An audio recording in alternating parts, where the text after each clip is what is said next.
teile ühe muusikalise muinasloo. Lugu räägib heast ja kurjast, nagu muinasjutud ikka. Selle loo on umbes 100 aastat tagasi kirja pannud Julius Oro. Muusika autor on Mart Saar. Niisiis, algame. Elasid kord kuningas ja kuninganna, kellel oli 2 väikest last, prints Maar ja printsess Saare. Kuninga lossi valdasid vahisõdurid, nii ei saanud kutsumata külalised sisse tulla. Ühel päeval aga hakkasid vahimehed igavusest kaarte mängima ja pahandus ei jäänud tulemata. Seda päeva oli juba ammu oodanud kuri kard. Vahimehed mängivad kaarte? Oi, kui kena! Nõiavõim hakkab kergesti selle peale, kes ei täida oma kohustusi. Vahimeeste lohatust ära kasutades hiilibki nõid lossi ja võtab endaga kaasa väikese printsessi Aare. Aare põikleb vastu, püüab abi saada vahimeestelt, kuid nemad on nõiutud ja neid huvitab vaid kaardimäng. Tiidut, nõiavägi, adut, tõsta mägi, pane meesse kõrvad lukku, las nad kaardimängust tukku, et need silmad mind ei näeks. Tiidut, tee kõik hääks. Peagi märgatakse lossis printsessi kadumist. Kuningas annab väepealikule käsu sõdurid kõikjale otsima saata. Väike prints Maar aga küsib nõu vanalt uksehoidjalt, onu Kalleselt, kes lohutab väikest sõpra ja arvab, et võib-olla mis tuulel või Aare Arepa laagri roosavillasse. Emoke, ära ole kurb. Ma tean, kus Saare on. Ma lähen teda otsima. Kuninganna muidugi ei usu teda ja saadab poisi magama. Maar küsitleb onu Kallest edasi ja saab teada, et unehaldjast võib tal abi olla. Kalles õpetab. Unehaldjat, mu pojuke, on surelikel raske näha. Aga mul on üks sõrmus, mu vanaisa kingitus. See on kuninganna imesõrmus ja unehaldjas tahaks seda hea meelega endale. Kui sa selle sõrme paned ja paelaga randme külge seod, näed uinudes unehaldjat. Kalles kingibki sõrmuse Maarile. Seob selle talle randme külge. Loeb veel kord õpetussõnad peale ja lahkub. Maar hakkab ootama und, et saaks unehaldjat näha. Thank you.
kuninganna imesõrmust ja tahtis seda käe ümber lahti siduda, kuid maar ärkas.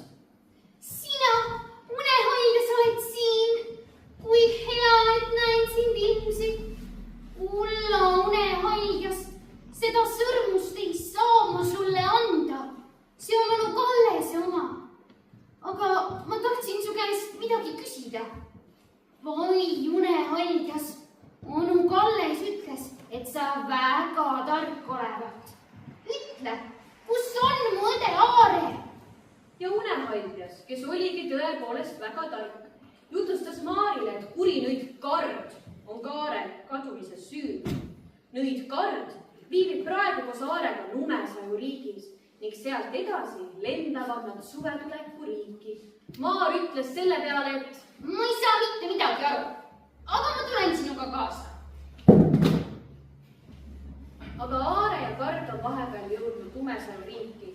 Aare palub nõid, et seega koju tagasi viiks, aga nõid ei tee kuulmagi. Nõid on kaavad, kuid rahutu.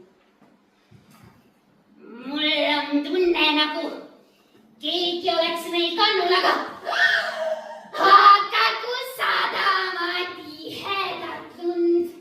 Vaata, seal on lumehaiglas. Oota, varsti tuleb neid palju.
nii toovad Aare ja Karl lumesaju sisse.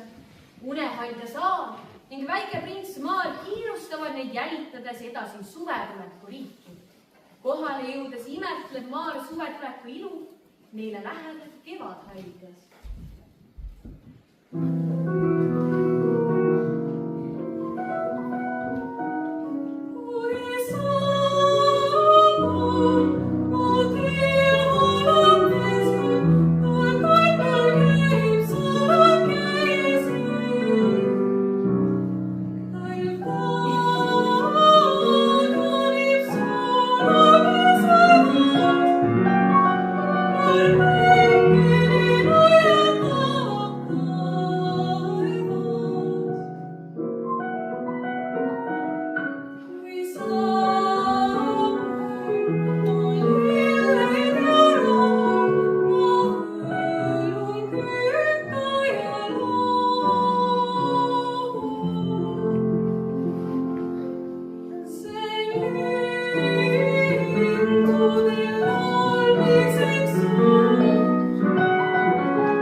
Ikka see samane enne ja nüüd. Ikka kui jätun Põhjamaa vee, vaikselt voolab mu vaimune veri.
Puuhaljete ilusat laulu jäid imetlema ka Aare ja Kard.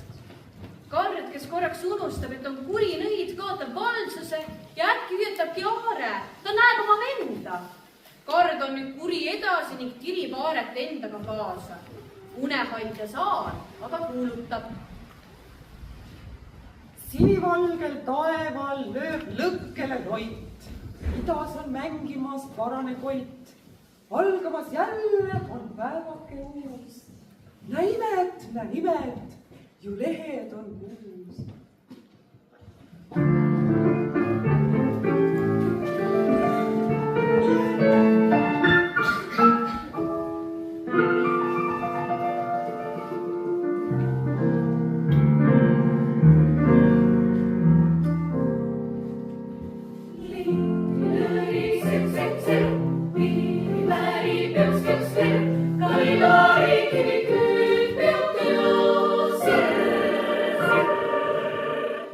Hüüd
edasi minema, et leida väike printsess. Murueit oli põgenejaid näinud ning teab juhatada, et nad olevat läinud otse sügise riigi poole. Aare on meeleheitel, ta tahab kangesti tagasi oma vinna, oma vanemate juurde. Kard aga teatab, et viib Aarel nõiariiki, et seal ka teda ennast nõiaks muuta. Kard kostab kõue häälega. Nii, nüüd oleme sügise riigis. Kui siit ka õnnelikult läbi pääseme, oleme unehall ja memmupiirist väljas. Aar ja Paar jõuavad sügise riiki. Seal kohtavad nad sügishaidjat ja kääbuseid.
viia. Unehoidja Saal kargab neile tee peale ette ja kääbused aitavad Aarel pääseda. Nii saigi Maar oma õekese jälle kätte. Kurinõid kard kihutati metsa. Enne aga võttis Aal temalt ära kuldse nõiaketi, et ta kaotaks oma nõiakihu ning ei saaks enam mitte kunagi kellelegi halba teha. Maar ja Aare asusid rõõmsalt koduteele. Kuningas ja kuninganna said oma lapsed tagasi ja kõik olid väga õnnelikud. Maar suurest seiklusest väsinuna uinudes päästis oma randme ümbert sõrmust hoidva koera ning unehoidja Saal sai puukuninganna imesõrmus endale. Sellest ajast pole ühelgi surelikul õnnestunud kanepamäntide all unehoidjat uusi näha.